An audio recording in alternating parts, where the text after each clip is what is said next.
Welcome to JGTCR, I'm Cope, and today we are tuning the Ferrari 812 Superfast. Let's get into it. Considering the front engine rear-wheel drive layout, this Ferrari has way too much issues with understeer and the front end floating in and out. If this is how Ferrari chooses to build its FR format vehicles, then it should probably stick to the MR format. The handling works decently as long as we don't apply any throttle. The steering tends to come in and out while braking or accelerating, and sometimes even while cornering. Yes, that's right, we can be coasting through a turn and the nose or tail will decide they've had enough and start sliding. The power available is quite decent, but the weight of the Superfast makes it difficult to put it down smoothly. When we do manage to get the power to the ground, it ends up feeling hefty and lazy on track. The power delivery is much too aggressive, and it requires good throttle control or short shifting to stop the wheel spin. Traction loss is a constant threat, so we must ensure to stay on top of it or suffer immense time loss. The brakes take way too long to slow the Superfast down and wipe off speed.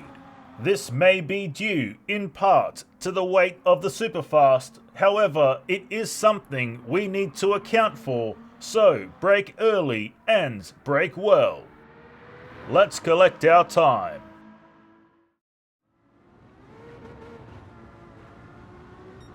Six minutes, 53.3 seconds.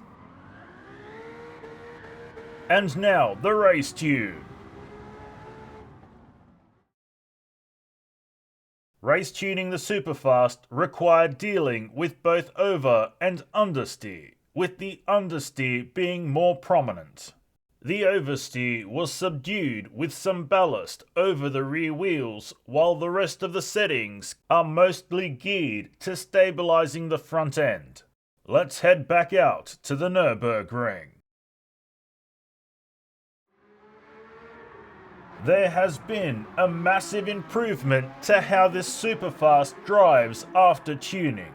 It now feels just like it should, with a grippy front end and a tail that whips around when being pushed. If there's anything to take away from this conversation, is that now the Superfast is predictable. The handling works quite well.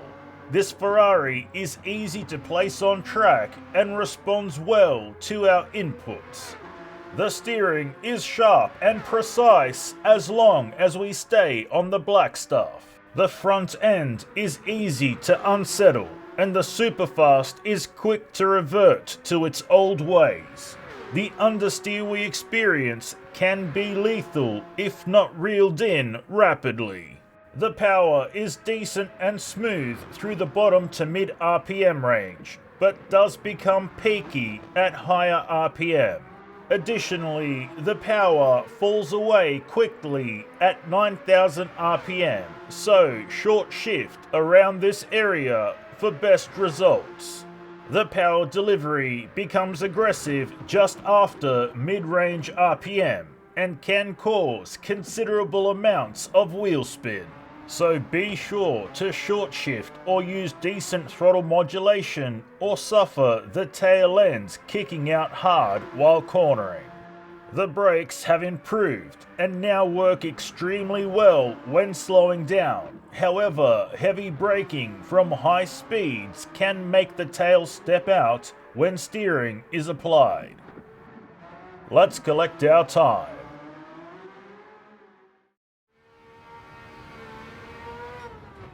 5 minutes, 52.1 seconds.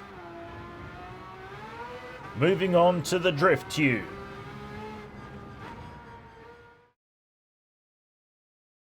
We have essentially rebalanced the entire Superfast to get it to drift. Let's drift Suzuka.